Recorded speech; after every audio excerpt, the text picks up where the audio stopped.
1956 ജൂണിൽ തൃശൂരിൽ ചേർന്ന പാർട്ടിയുടെ സമ്മേളനം കേരളത്തിലെ ജാതിജന്മി നാടുവാഴി വ്യവസ്ഥ അവസാനിപ്പിച്ച് മുന്നോട്ടേക്ക് നയിക്കേണ്ടുന്നതിന്റെ പ്രാധാന്യം ചൂണ്ടിക്കാണിച്ചിരുന്നു. പാർട്ടി മുന്നോട്ടേക്ക് വെച്ച ആ നയരേഖയുടെ കാഴ്ചപ്പാടുകളുടെ അടിസ്ഥാനത്തിലാണ് ഐക്യ കേരളത്തിന് ശേഷം നടന്ന ആദ്യത്തെ അസംബ്ലി തെരഞ്ഞെടുപ്പിൽ ഈ ആശയങ്ങൾ അടിസ്ഥാനപ്പെടുത്തിക്കൊണ്ട് പ്രകടന പത്രികയാക്കി കമ്മ്യൂണിസ്റ്റ് പാർട്ടി ജനങ്ങളുടെ മുമ്പിൽ ജന്മിത്വം അവസാനിപ്പിക്കുക ഉൾപ്പെടെയുള്ള ഭൂപരിഷ്കരണ നടപടികൾ ജനങ്ങളുടെ മുമ്പിൽ പ്രകടന പത്രികയായിട്ട് അവതരിപ്പിച്ചത്. കേരളത്തെ സംബന്ധിച്ച് 57-ലെ EMSന്റെ ഗവൺമെന്റ് മുതൽ കാർഷിക ഭൂബന്ധങ്ങളിൽ വരുത്തിയ മൗലികമായ മാറ്റത്തെ തുടർന്നാണ് ഇന്ത്യയിലെ എല്ലാ സംസ്ഥാനങ്ങളിലുമുള്ള ജന്മി എന്ന വർഗം കേരളത്തിൽ ഇല്ലാതായത്. കേന്ദ്ര ഗവൺമെന്റിന്റെ ചട്ടക്കൂടിൽ നിന്നുകൊണ്ട് തന്നെ ഈ മൗലികമായ കാര്യം നടപ്പിലാക്കുന്നതിന് വേണ്ടി കഴിഞ്ഞു എന്നുള്ളതാണ് കേരളത്തിന്റെ പ്രത്യേകത. ഇത്തരത്തിലുള്ള ഇടപെടലിലൂടെ കേരളത്തിലെ മഹാഭൂരിപക്ഷം വരുന്ന ജനങ്ങൾക്ക് കിടപ്പാടം ഒരുക്കുന്നതിനും 5 സെന്റ് മുതൽ 15 ഏക്കർ വരെയുള്ള ഭൂമി സ്വന്തമാക്കുന്നതിനും സാധിച്ചു എന്നുള്ളത് വളരെ പ്രധാനപ്പെട്ട കാര്യമാണ്. സൗജന്യ വിദ്യാഭ്യാസവും പൊതുജനാരോഗ്യ മേഖലയിലുള്ള ഫലപ്രദമായ ഇടപെടലും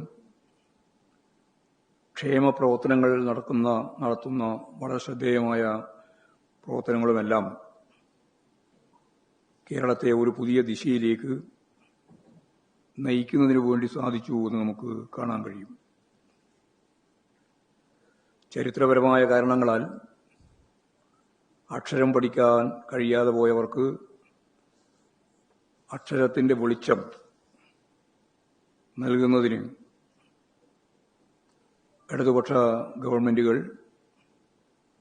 57-ൽ തന്നെ ആ പ്രക്രിയയ്ക്ക് രൂപം നൽകി നല്ല രീതിയിൽ മുന്നോട്ടേക്ക് പോവുകയുണ്ടായി. ഇത്തരം ബദൽ നയങ്ങളുടെ തുടർച്ച എന്ന നിലയിൽ ഒരു പുതിയ ചുവടുവെപ്പിലേക്ക് കേരള സംസ്ഥാനം കടക്കുകയാണ്. സമ്പൂർണ്ണ സാക്ഷരത, സമ്പൂർണ്ണ വൈദ്യുതീകരണം, ഡിജിറ്റൽ സാക്ഷരത, സൗജന്യ ചികിത്സാ സംവിധാനം ഒരുക്കിക്കൊണ്ട് ജനങ്ങൾക്ക് അനുകൂലമായ നിലപാട് സ്വീകരിക്കുന്ന സമീപനം, സാമൂഹ്യ പെൻഷനുകൾ 62 ലക്ഷം ആളുകൾക്ക് നൽകുന്ന നിലപാടുകൾ, ഇങ്ങനെയുള്ള നിരവധി ഇടതുപക്ഷ നയങ്ങളുടെ നേട്ടങ്ങൾക്കൊപ്പം നവംബർ 1-ാം തീയതി അതിദാരിദ്ര്യം അവസാനിപ്പിക്കുന്ന ആദ്യത്തെ ഇന്ത്യൻ സംസ്ഥാനമായി കേരളം മാറാൻ പോവുകയാണ്. അതിന്റെ ഭാഗമായിട്ട് 1-ാം തീയതി അതിദരിദ്രരില്ലാത്ത സംസ്ഥാനമായി കേരളത്തെ പ്രഖ്യാപിക്കുകയാണ്. ഇത് അത്ഭുതകരമായ കേരളത്തിന്റെ ചുവടുവെപ്പാണ്. ഇത് ലോകത്തിലെ മുതലാളിത്ത രാഷ്ട്രങ്ങൾ മാത്രമല്ല, സോഷ്യലിസ്റ്റ് രാഷ്ട്രങ്ങളെ പോലും അത്ഭുതപ്പെടുത്തിയിട്ടുള്ള ഒരു കാര്യമാണ്. കഴിഞ്ഞ ദിവസം AKG സെന്ററിലേക്ക് എത്തിച്ചേർന്ന ചൈനീസ് ഡെലിഗേഷന്റെ ഭാഗമായിട്ട് അവർ ഞങ്ങളോട് ചോദിച്ച ഏറ്റവും പ്രധാനപ്പെട്ട ചോദ്യം, കൗതുകമുള്ള ചോദ്യം, മുതലാളിത്ത വ്യവസ്ഥ നിലനിൽക്കുന്ന കേരളത്തിൽ ഇടതുപക്ഷ സർക്കാരുകൾ അധികാരത്തിൽ വന്ന് മാറി മാറി വന്ന പരിസ്ഥിതിയിൽ എങ്ങനെ നിങ്ങൾക്ക് അതിദാരിദ്ര്യം അവസാനിപ്പിക്കാൻ സാധിച്ചു എന്നുള്ള ചോദ്യമാണ് അവർ ചോദിച്ചത്. ആരോഗ്യമേഖലയിലും വിദ്യാഭ്യാസ മേഖലയിലുമെല്ലാമുള്ള നേട്ടങ്ങൾ ചൂണ്ടിക്കാണിച്ചുകൊണ്ട് കേരളത്തെ സംബന്ധിച്ചിടത്തോളം ഞങ്ങൾക്ക് ഏറെ പഠിക്കാനുണ്ട് എന്നാണ് അവർ പറഞ്ഞത്. മുതലാളിത്ത രാഷ്ട്രങ്ങളിൽ നിന്നുള്ളവർക്ക് പോലും കേരളത്തിന്റെ മാതൃക തീർച്ചയായിട്ടും പഠിക്കേണ്ടതുണ്ട് എന്ന് പറയാൻ തുടങ്ങിയിട്ട് കാലങ്ങളായി. രാഷ്ട്രപതിയുടെ ഈ അടുത്ത ദിവസത്തിലുള്ള സന്ദർശനത്തിലും അവർ ഇക്കാര്യം എടുത്തു പറയുകയുണ്ടായി. കർണാടകത്തിലെ കോൺഗ്രസ് മന്ത്രിയും എന്തിനേറെ രാഹുൽ ഗാന്ധി പോലും കേരളത്തിന്റെ മാതൃകയെ പിന്തുണയ്ക്കുകയാണ് ചെയ്തിട്ടുള്ളത്. ഐക്യ കേരളം രൂപീകരിച്ച് ജന്മിത്വം അവസാനിപ്പിച്ച നമ്മുടെ നാട് അതിദാരിദ്ര്യം അവസാനിപ്പിക്കുന്നതിനു വേണ്ടിയുള്ള ശ്രമം വളരെ ശക്തിയായിട്ട് നടത്തുകയുണ്ടായി. ഇത് ലോകത്ത് തന്നെ കേരളത്തെ സംബന്ധിച്ചിടത്തോളം ഒരു മാതൃകയായി കാണുന്നു എന്ന കാര്യത്തിൽ തർക്കമില്ല. ഇത് കേരളീയർക്കാകെ അഭിമാനിക്കാൻ സാധിക്കുന്ന ഒരു നേട്ടമാണ്. ലോകത്തിന്റെ വികസന ചരിത്രത്തിലും രാഷ്ട്രീയ പഠനങ്ങളിലും ഉന്നതമായൊരു പാഠപുസ്തകമായി കേരളം മാറുന്നു എന്നുള്ളതാണ് അതിന്റെ ഏറ്റവും പ്രധാനപ്പെട്ട കാര്യം. മുതലാളിത്ത വ്യവസ്ഥ, അതിന്റെ പ്രതിസന്ധിയെപ്പറ്റി നമുക്കെല്ലാവർക്കും അറിയാം. സമ്പന്നർ കൂടുതൽ സമ്പന്നരാകുകയും ദരിദ്രർ കൂടുതൽ ദരിദ്രരാകുകയും ചെയ്യുന്നതാണ് മുതലാളിത്തത്തിന്റെ ഏറ്റവും ശ്രദ്ധേയമായ പ്രതിസന്ധി. അങ്ങനെ മുതലാളിത്ത പ്രതിസന്ധി നിലനിൽക്കുന്ന ഒരു ലോകത്ത് മുതലാളിത്തത്തിന്റെ ഭാഗമായിട്ടുള്ള കേരളത്തിൽ, മുതലാളിത്ത സമ്പദ് വ്യവസ്ഥയുടെ ഭാഗമാണ് ഇന്ത്യ, അതിന്റെ ഭാഗം തന്നെയാണ് കേരളം. അതിദാരിദ്ര്യം അവസാനിപ്പിക്കാൻ സാധിക്കുന്നു എന്നുള്ളത് ഞാൻ നേരത്തെ പറഞ്ഞതുപോലെ കേരളമെന്ന നാടിന്റെ കൃത്യമായ ചരിത്രപരമായ വളർച്ചയും വികാസവും ഒരു പാഠപുസ്തകം പോലെ പഠിക്കേണ്ടുന്ന കാര്യം തന്നെയാണ്. സ്വാഭാവികമായിട്ട് ഇത്തരത്തിലുള്ള ഒരു നിലപാട് സ്വീകരിച്ച് ഗവൺമെന്റ് മുന്നോട്ടേക്ക് പോയപ്പോൾ ഇടതുപക്ഷ ജനാധിപത്യ മുന്നണി ഗവൺമെന്റിന്റെ രണ്ടാം ടേമിലെ ആദ്യത്തെ മന്ത്രിസഭാ യോഗമാണ് നീതി ആയോഗിന്റെ കണക്കനുസരിച്ച് 0.7% അതിദരിദ്രരാണ് കേരളത്തിലുള്ളത് എന്ന കണക്ക് നമ്മുടെ മുമ്പിൽ വന്നത്. ആ മന്ത്രിസഭാ യോഗം തീരുമാനിച്ചു, ഈ അതിദരിദ്രരായ ആളുകൾ, ഈ 0.7% ആരൊക്കെയാണ്? അന്ന് തദ്ദേശ സ്വയംഭരണ വകുപ്പ്, അതിന് തന്നെ ഭാഗമായിട്ടുള്ള കുടുംബശ്രീ സംവിധാനം ഉൾപ്പെടെ, അതുപോലെ തന്നെ തദ്ദേശ സ്വയംഭരണ സ്ഥാപനങ്ങളും എല്ലാം മുൻകൈയെടുത്ത് വളരെ വേഗം നമുക്ക് സർവേ പൂർത്തീകരിച്ച് 64,006 അതിദരിദ്രരുടെ കുടുംബമുണ്ട് എന്ന് വ്യക്തതയോടുകൂടി കണക്ക് ലഭിക്കുകയുണ്ടായി.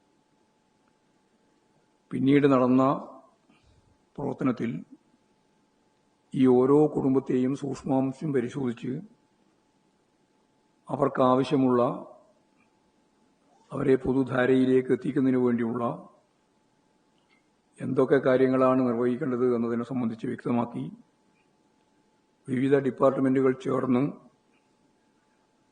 കേരളത്തിലുടനീളം ആ പ്രവർത്തനങ്ങൾ നടത്തി വന്നതിന്റെ തുടർച്ചയിൽ നിന്നാണ് 2 വർഷം മുമ്പ് തന്നെ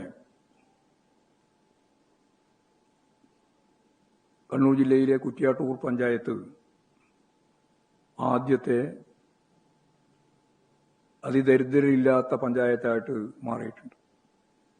ഇങ്ങനെ ഓരോ പഞ്ചായത്ത്, ഓരോ നഗരസഭ, ഓരോ മണ്ഡലം, ഓരോ ജില്ല അതിദരിദ്രരില്ലാത്ത മേഖലയായിട്ട് പ്രഖ്യാപിക്കുകയും വരുന്ന 1-ാം തീയതി ലോകത്തിന്റെ മുമ്പ് തന്നെ ആവേശകരമായ അത്ഭുതകരമായ ഈ കാര്യം കേരളത്തിന്റെ ബഹുമാന്യനായ മുഖ്യമന്ത്രി പ്രഖ്യാപിക്കാൻ പോവുകയാണ്. അതിനുവേണ്ടി പ്രത്യേക നിയമസഭാ സമ്മേളനം തന്നെ ചേരുകയാണ്. അന്നേ ദിവസം 10,000-കണക്കിന് ആളുകൾ പങ്കെടുക്കുന്ന വലിയ സമ്മേളനം തിരുവനന്തപുരത്ത് ചേരാൻ തീരുമാനിച്ചിട്ടുണ്ട്. സാമൂഹ്യ ജീവിതത്തിലെ പ്രമുഖരായ കമലഹാസനും മമ്മൂട്ടിയും മോഹൻലാൽ ഉൾപ്പെടെയുള്ള എല്ലാ തുറകളിലുമുള്ള പ്രമുഖ വ്യക്തികൾ ഉൾപ്പെടെ ചേരുന്ന ഒരു മഹാസമ്മേളനത്തിൽ വെച്ച് ഈ കാര്യം ലോകത്തെ അറിയിക്കുകയാണ്. അന്നേ ദിവസം കേരളത്തിലുടനീളം എല്ലാ വാർഡുകളിലും വലിയ രീതിയിലുള്ള ജനകീയ മുന്നേറ്റം സൃഷ്ടിക്കാൻ കഴിയുന്ന ആളുകളെ പങ്കെടുപ്പിച്ചുകൊണ്ട്, എല്ലാ അപാരവൃദ്ധം ജനതയെ പങ്കെടുപ്പിച്ചുകൊണ്ട്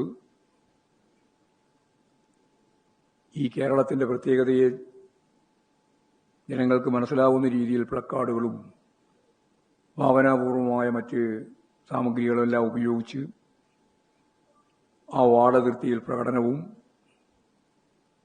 അതിനുശേഷം ഒരു യോഗവും തുടർന്ന് പായസദാനം ഉൾപ്പെടെയുള്ള കാര്യങ്ങളും ഒരു സന്തോഷത്തിന്റെ വളരെയേറെ പ്രധാനപ്പെട്ട ഒരു പരിപാടിയായി ഈ 1-ാം തീയതിത്തെ പരിപാടിയെ മാറ്റണം എന്നാണ് കേരളത്തിലുടനീളം തീരുമാനിച്ചത്. നവംബർ 1 കേരളത്തെ സംബന്ധിച്ചിടത്തോളം കേരള പിറവി ദിനമാണ്. അതോടൊപ്പം നവകേരള പിറവി ദിനവുമായി മാറുകയാണ്. ആ ഗൗരവത്തോടുകൂടി ഈ പരിപാടി സംഘടിപ്പിക്കണമെന്നാണ് ഞങ്ങൾ കണ്ടിട്ടുള്ളത്. തിരുവനന്തപുരം ജില്ലയിൽ 1-ാം തീയതി ഞാൻ നേരത്തെ പറഞ്ഞ പരിപാടി നടക്കുന്ന പശ്ചാത്തലത്തിൽ പാർട്ടി എടുത്ത ഈ തീരുമാനം 31-ാം തീയതി തിരുവനന്തപുരം ജില്ലയിലെ എല്ലാ വാർഡുകളിലും സംഘടിപ്പിക്കാനാണ് ഉദ്ദേശിക്കുന്നത്. തിരുവനന്തപുരം 31-ാം തീയതിയും മറ്റ് 13 ജില്ലകളിലും 1-ാം തീയതിയും ഈ വിജയാഹ്ലാദ പ്രകടനത്തിന്റെ ഭാഗമായിട്ടുള്ള പരിപാടികൾ മുഴുവൻ ജനങ്ങളെയും അണിനിരത്തിക്കൊണ്ട് സംഘടിപ്പിക്കണം എന്നാണ് ഞങ്ങൾ കണ്ടിട്ടുള്ളത്. എല്ലാ വിഭാഗം ജനങ്ങളും ഈ പരിപാടിയുമായി സഹകരിക്കണം എന്ന് അഭ്യർത്ഥിക്കാനാണ് ഇങ്ങനെയൊരു കാര്യം ഞാനിപ്പോൾ ചൂണ്ടിക്കാണിക്കുന്നത്. ഇതാണിന്ന് പ്രധാനമായിട്ട് പറയാനുള്ളത്.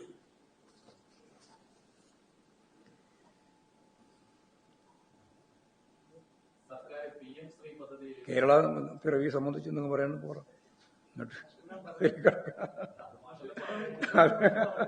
അതെ, അതാണല്ലോ ഞാൻ പറയാൻ ഉദ്ദേശിച്ച പ്രധാനപ്പെട്ട വിഷയം.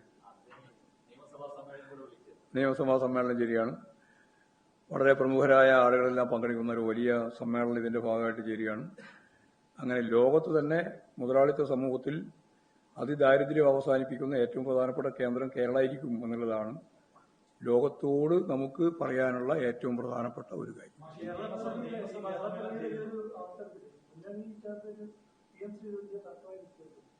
അതൊക്കെ പരിഹരിക്കാൻ സാധിക്കുന്ന കാര്യങ്ങളേ ഉള്ളൂ. നിങ്ങളിങ്ങനെ ഓരോരോ വാർത്ത സൃഷ്ടിക്കാൻ വേണ്ടി ഞാൻ എന്ത് CPI എന്ന് ചോദിച്ചു എന്ന് പറഞ്ഞിട്ടൊരു വലിയ വാർത്തകൾ കൊടുത്തില്ലേ? എന്തടിസ്ഥാനം? ഞാൻ പറയട്ടെ, എന്തടിസ്ഥാനം ഉണ്ടായിരുന്നത്? ഞാനൊരു പരിപാടിയിൽ മിനിസ്റ്ററോട് കൂടി പങ്കെടുക്കുകയാണ് തളിപ്പറമ്പിൽ. അവിടെ ഒരു വലിയ 10-23 കോടി രൂപയുടെ ഒരു പദ്ധതി, അതിന്റെ തറക്കല്ലിടൽ പരിപാടിയാണ്. അവിടെ കാര്യങ്ങളൊക്കെ അവതരിപ്പിച്ചു, വിശദീകരിച്ച് കഴിഞ്ഞതിന് ശേഷം മന്ത്രി ഇറങ്ങി. എനിക്കും വേറൊരു പരിപാടിയുണ്ട്, മന്ത്രിക്കും പരിപാടിയുണ്ട്. അങ്ങനെ ഇറങ്ങി പോകുമ്പോൾ പത്രക്കാരെ അവിടെ നിൽക്കുന്നുണ്ട്. പത്രക്കാരെന്നോട് ചോദിച്ചു, നിങ്ങൾ എന്തെങ്കിലും പ്രതികരിക്കുന്നുണ്ട്? ഞാൻ പറഞ്ഞൊന്നും പ്രതികരിക്കുന്നില്ല. ഒന്നും പ്രതികരിക്കുന്നില്ല എന്ന് പറഞ്ഞിട്ട് ഞാൻ അങ്ങോട്ട് നടന്നു. ഞാനങ്ങ് നടന്നു പോയിക്കൊണ്ട്, അത് അങ്ങനെയാണല്ലോ നമ്മളെ ഈ മൈക്കെല്ലാം മൈക്കെല്ലാം വെച്ചിട്ടാണല്ലോ തടയുന്നത്. അങ്ങനെ തടഞ്ഞ് നിർത്തിയപ്പോൾ ഞാനങ്ങോട്ട് മുമ്പോട്ടേക്ക് പോകുമ്പോൾ ഇങ്ങനെ പറഞ്ഞുകൊണ്ടിരിക്കുന്നുണ്ട് CPI എന്നല്ല. ഞാൻ പറയുന്നത് CPI. ഞാനങ്ങ് പോവുകയും ചെയ്തു. അതല്ലേ നിങ്ങൾ വാർത്തയാക്കിയത്? നിങ്ങളല്ല എങ്ങനെയാ മനുഷ്യനെ വിശ്വസിക്കാൻ പറ്റുക? എന്തെങ്കിലും പറയാൻ മിണ്ടാൻ പറ്റുമോ? ഞാൻ പ്രതികരിക്കുന്നില്ല എന്ന് പറഞ്ഞിട്ട് നേരെ മുമ്പോട്ടേക്ക് പോവുകയാണ്. അപ്പോഴും മൈക്കും കൊണ്ട് എൻ്റെ ഒപ്പം തന്നെ വരുമ്പോൾ ചില ആളിങ്ങനെ ചോദിക്കുകയാണ് CPI. ഞാൻ പറഞ്ഞു എന്ത് CPI? ഞാൻ അങ്ങോട്ട് വിട്ടു. അപ്പോൾ അത് എന്ത് CPI? അത് ടൂൺ അങ്ങോട്ട് മാറിയല്ലോ. എന്ത് CPI, ഏത് CPI എന്ന് ചോദിച്ചു എന്നൊക്കെ പറഞ്ഞിട്ടൊരു വാർത്ത കൊടുക്കുക. എന്ത് അസംബന്ധവും പറയാൻ യാതൊരു മടിയുമില്ലാത്ത, ഞാൻ പിന്നെ വെറുതെ പറയുന്നില്ല.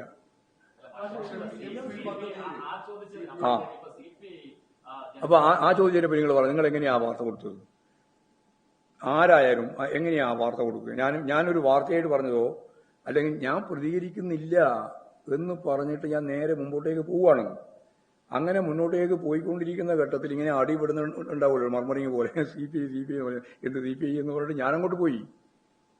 ആ എന്ത് CPI എന്ന് ചോദിച്ചതിന്റെ സ്പിരിറ്റ് അങ്ങോട്ട് മാറ്റിയിട്ട് ഞാനെന്തോ CPIനെ അപഹസിക്കുന്ന നിലപാട് സ്വീകരിച്ചു എന്നുള്ള വാർത്തയില്ലേ നിങ്ങൾ കൊടുത്തത്? അത് തെറ്റാണ് എന്നുള്ളതാണ് എനിക്ക് പറയാനുള്ളത്. അത്തരത്തിലുള്ള വാർത്താ ശകലങ്ങളിൽ, വാർത്തയെ ശകലമല്ല, അതാണ് അതിന് വേറൊരു രസം. വാർത്തയുടെ ഭാഗമായിട്ട് എന്തെങ്കിലും പറഞ്ഞിട്ട് തിരക്കില്ല. ഞാൻ പ്രതികരിക്കുന്നില്ല എന്ന് പറഞ്ഞതാണ് വാർത്ത. അത് കൊടുത്താലും എനിക്ക് കുഴപ്പമില്ല. അല്ല, ആ വിഷയം ഒരു പ്രധാനപ്പെട്ട വിഷയമാണല്ലോ. നിങ്ങൾക്ക് ഇഷ്ടമുള്ള വിഷയം മാത്രമല്ല എടുക്കേണ്ടത്, എല്ലാ വിഷയവും എടുക്കണ്ടേ? നിങ്ങളൊരു വാർത്ത ഉണ്ടാക്കുന്നതിന്റെ പൊള്ളത്തരം പറയാനാണ് ഞാൻ ഈ കാര്യം പറഞ്ഞു. ഇതല്ലാന്ന് പറയട്ടെ ആരെങ്കിലും, അല്ലെങ്കിൽ വേറെ ഏതെങ്കിലും ഒരു വ്യൂ കാണിക്കട്ടെ. ഞാൻ തളിപ്പറമ്പില് താലൂക്ക് ആസ്പത്രിയുടെ മുമ്പിൽ നിന്ന് ഞാൻ ഒന്നും പ്രതികരിക്കുന്നില്ല എന്ന് പറഞ്ഞിട്ട് നിങ്ങളുടെ മൈക്കിന്റെ മുമ്പിലേക്ക് കൂടി ഞാൻ നടന്നു പോവുകയാണ്. നടന്നു പോകുമ്പോൾ അവിടെ നിന്ന് ഇവിടുന്ന് എല്ലാം മർമറിങ് പോലെ CPI എന്ന് പറഞ്ഞപ്പോൾ ഞാൻ എന്ത് CPI എന്ന് പറഞ്ഞിട്ട് ഞാൻ അങ്ങോട്ട് പോയി. അത് പിന്നെ ഇങ്ങനെ ഒരു വാർത്തയാക്കി കൊടുത്തത് ശരിയോ തെറ്റോ? നിങ്ങളുടെ അഭിപ്രായം പറ. നിങ്ങൾക്ക് എന്താ പറയാൻ പറ്റാത്തത്? നിങ്ങൾക്ക് പറയാൻ പറ്റൂല. പറ്റുമോ? അതാ കാര്യം. അപ്പോ എന്തെങ്കിലും വാർത്ത ഉണ്ടാക്കാൻ വേണ്ടിയുള്ള ശ്രമം നടത്തുന്നതിൽ കാര്യമില്ല. ശരി, അത് ശരിയല്ലേ? അത് ശരിയാ. എനിക്ക് ചോദിച്ചു.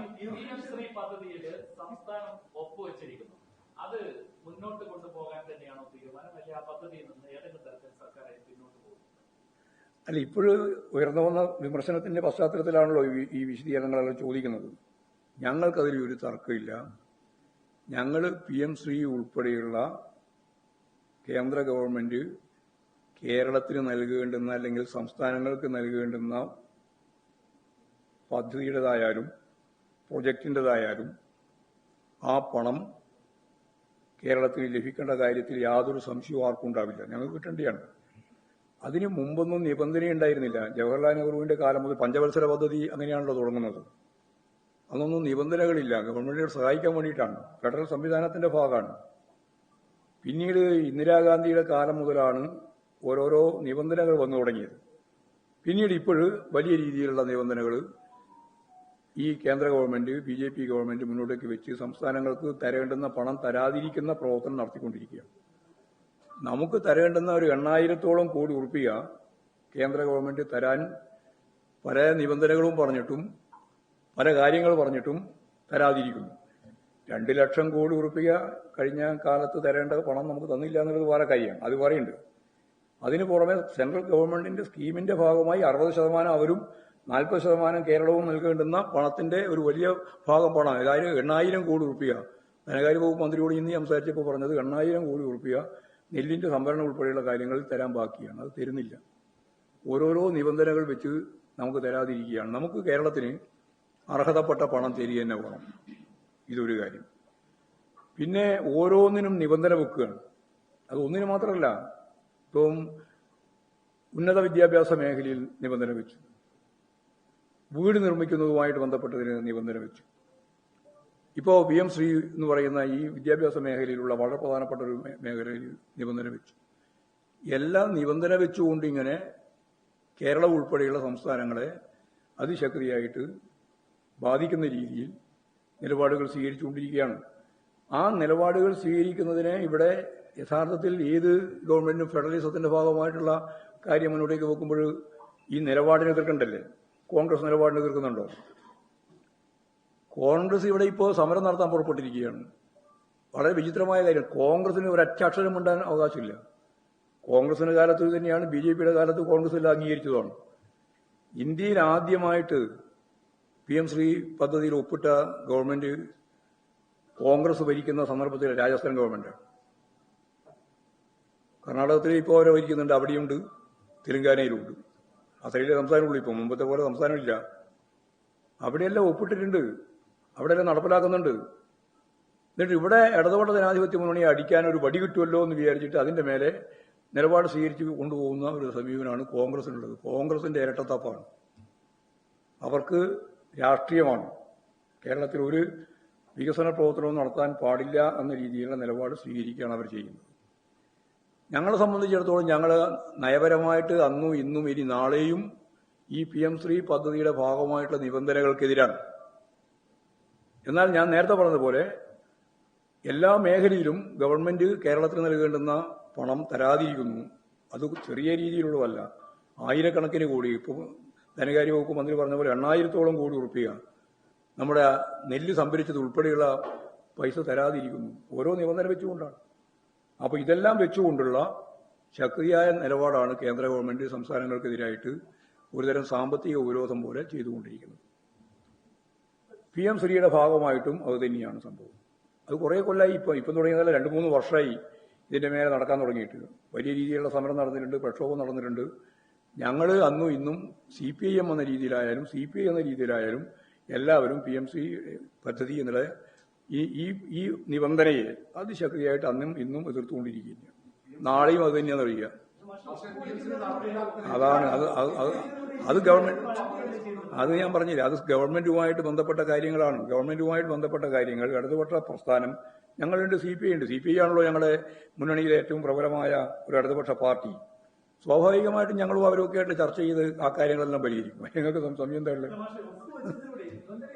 അല്ലാന്ന് അതൊക്കെ ഭരണപരമായ പ്രശ്നമാണ്. ഭരണപരമായ പ്രശ്നം ഉൾപ്പെടെയുള്ള കാര്യങ്ങൾ ഞങ്ങൾ ചർച്ച ചെയ്യും. ചർച്ച ചെയ്ത് ആവശ്യമായ നിലപാട് സ്വീകരിക്കാൻ ചെയ്യും. നിബന്ധന മാത്രമേ എതിർക്കുന്നു. അല്ല, അത് ഒരു ഭാഗം.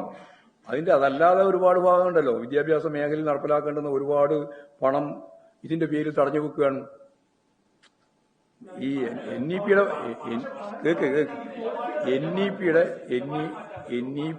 ഏത് അപ്പൊ നിങ്ങളുടെ വിചാരം എന്താ പറഞ്ഞാൽ ഇടതുപക്ഷ ജനാധിപത്യ മുന്നണിയുടെ നയം നടപ്പിലാക്കുന്ന ഒരു ഗവൺമെന്റാണ് ഈ ഗവൺമെന്റ് എന്നാണോ നിങ്ങൾ ധരിച്ചിട്ടുള്ളത്? അത് ആദ്യം EMS 1967 പറഞ്ഞത് പഠിക്കണം. ഞങ്ങൾക്ക് നയമുണ്ട്, പാർട്ടിക്ക്, ഇടതുപക്ഷ പാർട്ടികൾക്ക് നയമുണ്ട്. ആ നയം മുഴുവൻ ഈ ബൂർഷ്വാ രാഷ്ട്രീയ പ്രസ്ഥാനം, ഞാൻ നേരത്തെ പറഞ്ഞില്ലേ, എപ്പോഴും പറഞ്ഞുകൊണ്ടിരിക്കുന്നതാണ്. ഭരണകൂടം എന്ന് പറയുന്നത് കുത്തക മുതലാളിത്തത്തിന്റെയും ഭൂപ്രഭുത്വത്തിന്റെയും സാമ്രാജ്യത്വത്തിന്റെയും വർഗഘടനയുടെ ഭാഗമായി നിൽക്കുന്ന ഒരു ഗവൺമെന്റ് ഈ ഗവൺമെന്റ്. അല്ലാണ്ട് കമ്മ്യൂണിസ്റ്റ് ഗവൺമെന്റുമല്ല. ഇടതുപക്ഷ ഗവൺമെന്റ് എന്ന് പറഞ്ഞാൽ അതിന്റെ അർത്ഥം ഒരു സോഷ്യലിസ്റ്റ് സമ്പദ് വ്യവസ്ഥയിലേക്ക് പോയിരിക്കുന്നു എന്നുമല്ല. ജനാധിപത്യ വിപ്ലവം പോലും നടന്നിട്ടില്ല. അങ്ങനെയുള്ള ഒരു സംസ്ഥാനമാണ്. അപ്പം നല്ല പരിമിതിയുണ്ട് ഞങ്ങൾക്ക് ഈ പരിപാടികളെല്ലാം നടപ്പിലാക്കുന്നതുമായിട്ട് ബന്ധപ്പെട്ട്. ഞങ്ങൾ ഉന്നയിക്കുന്ന മുദ്രാവാക്യങ്ങൾ തന്നെ പ്രാവർത്തികമാക്കുന്ന കാര്യത്തിലൊക്കെ വലിയ വ്യത്യാസമുണ്ട്. ഒരുപാട് കാര്യങ്ങൾ ഭരണപരമായിട്ട് നോക്കുമ്പോൾ സാധിക്കുന്ന കാര്യമല്ല ഞങ്ങൾ ഉയർന്ന മുദ്രാവാക്യം പോലും. പക്ഷെ ഇതെന്താ ഉണ്ടായതെന്നുള്ള ഉൾപ്പെടെയുള്ള കാര്യങ്ങൾ ഞങ്ങൾ CPI ഉൾപ്പെടെ ഞങ്ങളെല്ലാം യാതൊരു തരത്തിലുള്ള മുൻവിധിയും ഇല്ലാതെ ചർച്ച ചെയ്ത് ആവശ്യമായ നിലപാട് സ്വീകരിച്ച് ഇടതുപക്ഷ ജനാധിപത്യ മുന്നണി മുന്നോട്ടേക്ക് പോവുക തന്നെ ചെയ്യും. അതിൽ എന്തെങ്കിലും തർക്കം ഉണ്ടാവുമെന്ന് വിചാരിച്ചിട്ട് ഇപ്പോ കാത്തിരിക്കുന്നത് പോലെ UDF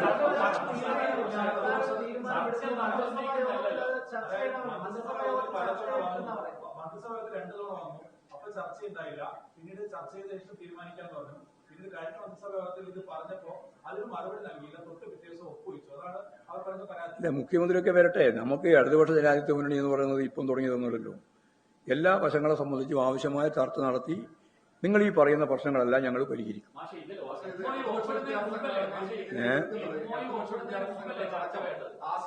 ഞങ്ങൾ തന്നെ ആശങ്ക പ്രകടിപ്പിക്കല്ലേ, പിന്നെ നിങ്ങളിതിനെ വേറെ വിഷമിക്കുന്നത്? ഞാൻ തന്നെ പറഞ്ഞില്ലേ ആശങ്ക.